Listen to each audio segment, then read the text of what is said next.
What I am writing today is one of the saddest videos that I've ever had to write. I used to idolize Bungie. At 6 years old, when I first started playing Halo Combat Evolved, way back at the start of 2002, I used to look at Bungie as my future. I always wanted to work for them when I grew up because these were the legends crafting the games and experiences I knew were going to stick with me for the rest of my life. They had this unique ability to make the community feel like one big family, and a family that the devs were a part of, and the innovative community-oriented features that they added to their games in the later years only served to enhance this communal feeling. Sadly, the old Bungie that we all knew and loved no longer exists. They've been replaced with a husk of their former selves. Today, I'm going to walk you through the sad downfall of Bungie, and try and pinpoint exactly where things started to go wrong. Here's a hint. It's pretty fucking obvious. Before we look at where it all went so wrong, we need to look first at where it all went so right. In 1991, Alex Seropian, a college senior close to graduation, was under pressure to get a job from his dad. A few months later, he founded Bungie with initial funding from friends and family. After releasing Operation Desert Storm on the Mac, he partnered up with a guy that he met in an AI class, Jason Jones, who had special interest in publishing games for Apple's platform. Over the following years, the company released a bunch of small titles, from an always online dungeon crawler, which was really weird back in the 90s, to a Wolfenstein-inspired adventure game, before moving on to the Marathon and Oni series, which would later inspire Halo. One of the things most of these games had in common were how much power they gave the player, and how the player was always put first from a story perspective. It was the player's choice in Marathon whether they uncovered the story or not, and it was the player's choice in Pathways into Darkness whether they communicated with the dead or escaped the Pyramid in time. This idea of player freedom speaks highly to how Bungie used to treat the player, and it's this design philosophy that helped foster the amazing community developer interaction seen during the Halo days. Bungie then went on to pick up Joe Staten, Marty O'Donnell, and Jamie Griesmer, along with many others, before being bought out by Microsoft and releasing Halo to the world in 2001. And my god, that shit was revolutionary. Bungie completely perfected the console first-person shooter for the first time ever. The control scheme was innovative and finally logical. The levels were massive in scale, the music was iconic, the weapons were satisfying to shoot, and the enemies satisfying to kill for the 100th and 1000th and 10,000th time. Jamie Griesmer's 30 seconds of fun theory was all but confirmed, and it made the game an absolute blast to play no matter how many times you replayed it. Then came Halo 2, and Joe Staten really went to work fleshing out the story, and created what a large majority of fans still to this day regard as Halo's best story. 30 Seconds of Fun proved to be timeless, and Halo 2's gameplay was as satisfying as Combat Evolved's, aside from on Legendary, and the introduction of online matchmaking to create the virtual couch caused the game's population and community to explode. Bungie really led the charge when it came to creating online communities and removing that sort of disconnect between developers and fans, and this was only the beginning. Halo 3 is widely regarded as the highest point of Halo and the highest point of Bungie as a developer. Building off the back of Halo 2, they really went to town with the community features, Game with Flames, special rewards for unique in-game plays, file share, infinite possibilities with custom games, and online campaign co-op. It really felt like Halo 3 was Bungie revealing their trap card to all the so-called Halo killers that were flooding the gaming market. Now end this! Sorry to disappoint you! Sony. Huh? You triggered my trap card! Halo 3. And they did it in a way that still put the player first, and it's why the Halo killer remained a myth. The player remained their sole focus, and in return, the player made Halo one of gaming's biggest franchises, and Bungie one of the biggest developers. It was a give and take situation, and because of the mutual respect between both sides, both were winning. Along came Halo Reach, and although in my opinion it took a fair few missteps, it retained that Halo feeling, and the communal atmosphere was absolutely still present. By this point, Bungie hadn't just created a Halo community, they'd created a Bungie community. A community of people tied not to just one game or one story, but to the developers and the new universes and stories they would create in the future. By breaking down the barriers between the developers and the community, Bungie had raised themselves up to an almost celebrity status, and they knew it would follow them anywhere. Announcing their departure from Microsoft and later the Halo series in 2007 was so fucking risky. They were literally printing money with Halo, but they knew that the loyal fanbase that they deservedly earned over the past decade would be the rocket fuel to shoot them and whatever they created next into the atmosphere and help them along that long-term goal to world domination. Now, before we begin on the depressing road of Bungie's downfall, I just want you to keep this quote from Marty in 2007 in mind. Bungie's culture is a slightly irreverent attitude and not corporate, bureaucratic, or business-focused. So, yeah, just keep that little quote in mind, and whenever I talk about anything shady that Bungie have done recently, just remember that quote, just remember that sweet fried gold. So, the real problem started even before Reach launched. In April 2010, after leaving Microsoft because they were too controlling, intrusive, and stifled their creative freedom, they signed an exclusive 10-year deal with motherfucking Activision, the publisher who has devs shit out games faster than Johnson can say what? Say what? Now, this was already a warning sign, but not even this could brace us for the colossal fuck-ups to come.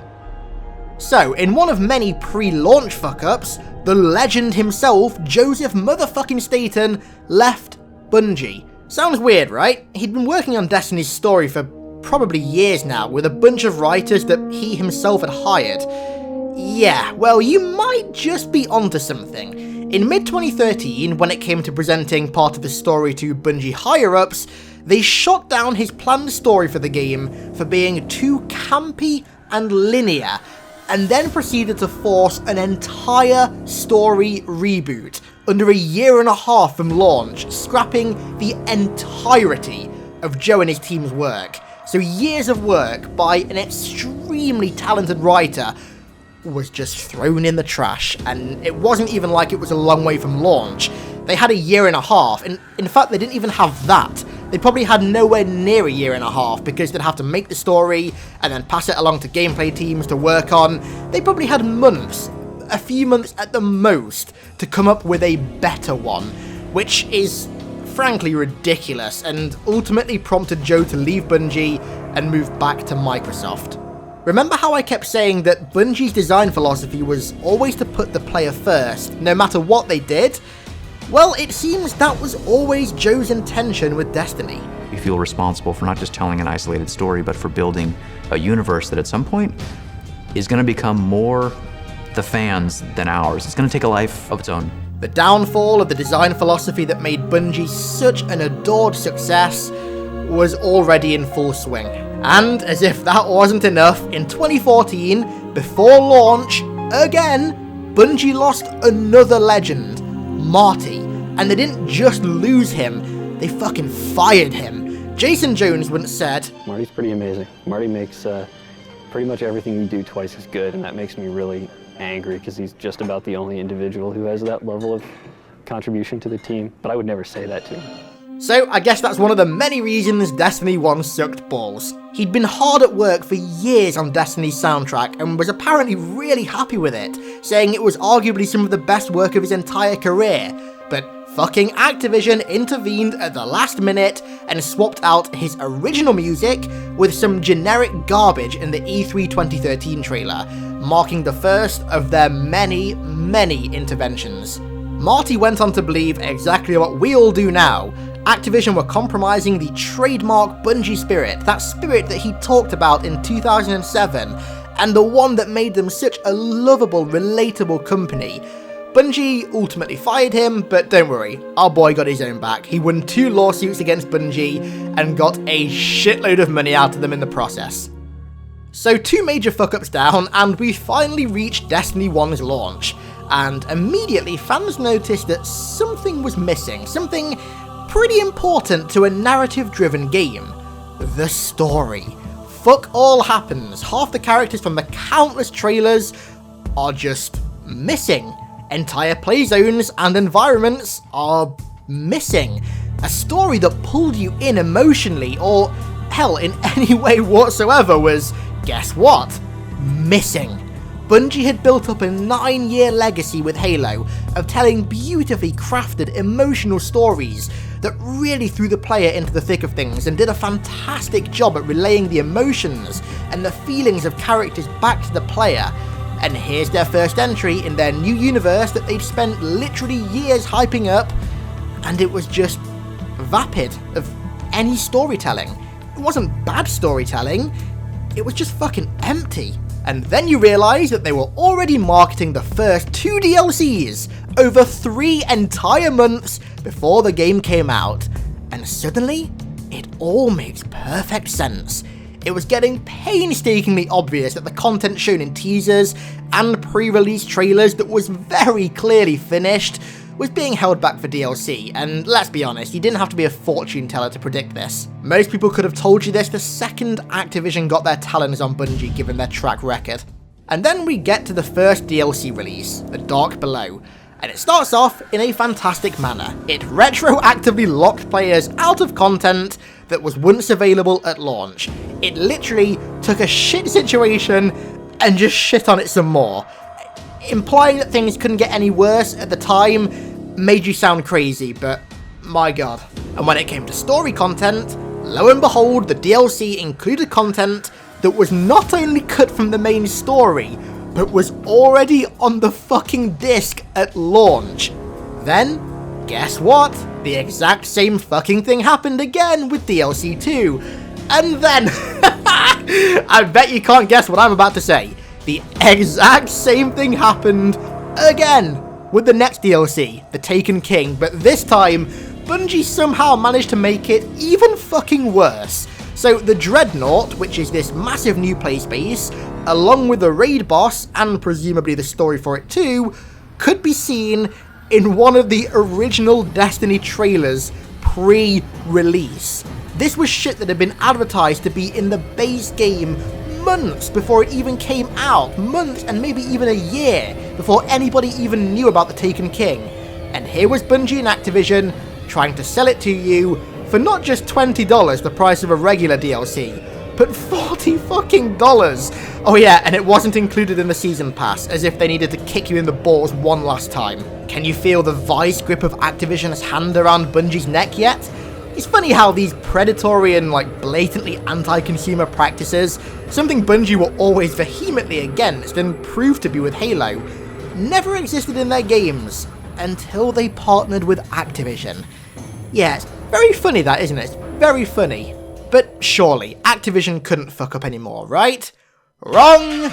Only a month after the Taken King blunder, microtransactions, of course, were added to the game. So Destiny now had a season pass, expansions that weren't included in the season pass, God knows how many different types of the game, and microtransactions. And it wasn't even like the content in these DLCs was new. As I said, it was shit that was already on the disc on day one. So over Destiny 1's lifespan, that mutual respect that Bungie had built up between themselves and their loyal fans, the mutual respect that helped make them so successful in the first place, had been thrown into the fire and had fucking rocket fuel poured on it. Their player-first design philosophy was out the window, faster than Hans Gruber on Christmas Eve.